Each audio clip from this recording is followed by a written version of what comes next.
Hi, everybody. We're alive in the middle of a freezer. So, we got approximately 10 to 14 inches of snow, as you can see here. It's deep, let me tell you. We got someone to come plow our snow just for the driveway side and in front of the barn, which is where we usually like drive our cars or walk so we can get to our animals. And it's been such a challenge and an exercise, which is not that bad, to walk into 10 to 14 inches of snow. It's a challenge. So we were lucky enough to find someone that was very affordable and could come right away, pretty much same day that I contacted him and do that. I'm gonna ask him to do this part in front of the gate of the sheep over here, just because it also helps a little bit. But has been crazy couple of days. We had a second sheep that started lambing, and she had twins, and she rejected both babies. So they have become bottle babies, and now I have to feed them. I've done this before. I did it with this gal over here. Her name is Sparkles. I had to bottle feed her and I had to revive her pretty much when she was born. She was left on a side because her mom, I think, thought she was dead. And I spent pretty much 4 to 6 hours trying to revive her. And she's here. We did it. It was my first experience, my first year of lambing season. And it was an experience. So I had to do that with the twins. Well, with the first one born, it wasn't crazy, but I noticed the mom was not having her. She was not happy with her, and I was very aware of that. I was trying to, keep a close eye, and I suspected from the moment she gave birth to that first one that she would have another one, another lamb because of the size of the first one. I thought, yeah, this is maybe a twin or a multiple birth, maybe three, who knows? And if, yeah, it was, as a matter of fact, twins. And then he was kind of like kicking her, like not letting her nurse. And I was continuously keeping an eye on her, making sure that she didn't hurt her, but giving them the space also to see if they can bond because it was the first birth of that sheep. So anything can happen. Um, when she had the second one, she definitely felt better, and she let the other one nurse. So I left the second one. I left both lambs with her mom, but by the evening of that day, she like the first one was very weak, so it seemed like she was not letting her nurse, and it was so cold. And I decided to bring her in, warm her up. I was a little worried, but she made it. And the second baby, she was totally fine with her mother. By the next morning, my husband checked on them, and she was still doing great. Nursing, everything going great. Maybe 2 3 hours later, my son checked on that same lamb and her mother, and she was pretty much almost dead. Like her mom left her to die, not nursed her. The cold was too much, and it was within 2 or 3 hours. My son, oh my gosh, he broke my heart. He came running with that lamb inside of the house and crying. He's 10 years old. And I was just shocked because I thought she was dead. I was like, how can I handle the sheep, like the lamb and my son, if she's dead? Like, it was too much. I grabbed her. I noticed a little bit of movement. I was like, it's not lost. I've done this before.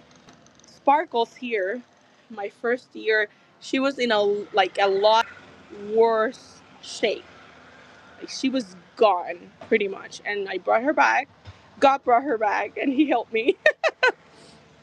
But long story short, yes, I was able to save her too. It took hours of warming her up without doing anything else. Maybe a drop of honey every 40 to 45 minutes so her body can, boost on energy. She has lost all of her energy trying to keep her body warm in those few hours.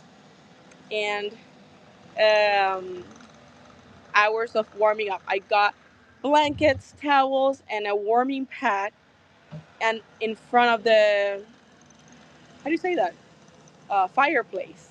Not too close. It can't be crazy hot. Her body can go into shock. Literally, she was breathing very slowly, slowly, like she was in between life and death, literally. And hours later, like I'm talking about from 8 a.m. till 4 p.m., 5 p.m., she tried to stand up and little by little got a lot better. I couldn't feed her because I can't do that until her mouth is warm and standing up. Sheep have to be standing up like lambs have to be standing up in order to nurse or feed, bottle feed. Standing up and their head has to be high up. That's the only safe way for them to drink their milk. Because if not, they can asphyxiate with the milk. If they are laying down like that, for example, like, or sitting down, or they don't sit down like that, but they have to be four legs on the floor like this, and of course underneath their mother and facing up their heads completely. So the only way to feed her was to wait until she was responsive, and that's how we did it. So we got to feed her after a while, and she's doing great. She at the evening time she went down on energy, and I gave her another drop of um, honey after feeding her and everything, just because I don't know, I can sense when they look a little off, but it took a lot of energy and a lot from her to come back. So I get it was a long day for her, but she's doing good. She's feeding again. Both twinsies are together, which is a good thing. I'm not glad they're away from their mother, but I'm glad that they're not alone and they're warming each other up. That's the story of the last couple of days. That tragedy happened. Well, it's not completely a tragedy. Oh my gosh. That last one happened yesterday. So now I'm on and off with my husband, trading and checking on the sheep because there's potentially another one going into labor today. Well, who knows? But that one on the far end over there, she is big and she could go into labor anytime. We might be surprised with a different sheep lambing. That two of them already gave birth before her, and she's the biggest one. So who knows? Maybe she has three babies. I don't know. They can even go up to 4 and 5 baby lambs. I really hope that's not the case. Not because I don't want baby lambs, just that they are born a lot more vulnerable and weak and smaller. So it's a challenge. So let's see what happens. Stay tuned. I just wanted to give you a little bit of a update since the last time I did a live a few days ago, and the storm was about to start. And I'm happy that this guy over here was able to come here and help us out, plow that snow. It's crazy cold. It's probably, well, it says it's 19 degrees, but it feels like 2. So yeah, it's a little cray cray here, but it's not as crazy as the other day when that sheep started lambing. It was like that day specifically. That's why it was so rough too. It's probably in the negative 20. So yeah, I hope you guys have a wonderful day.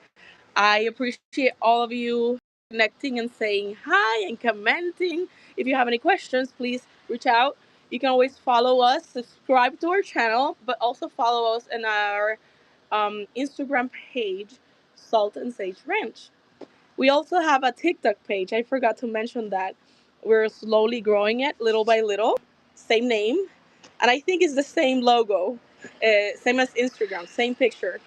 Salt and Sage Ranch, Instagram and TikTok. So go ahead and follow us. There's different types of content for each platform. So you'll find some things different or similar, but not exactly the same. So I encourage you because I also share recipes or my journey learning how to do sourdough bread and things I do from scratch and natural, non toxic, all kinds of things.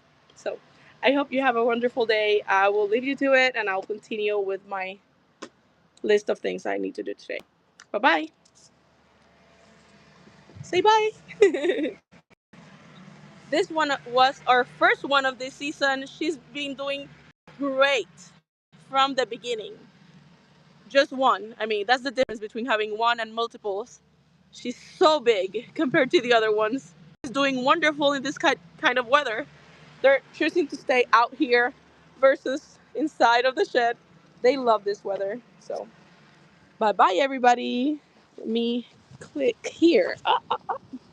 Say bye.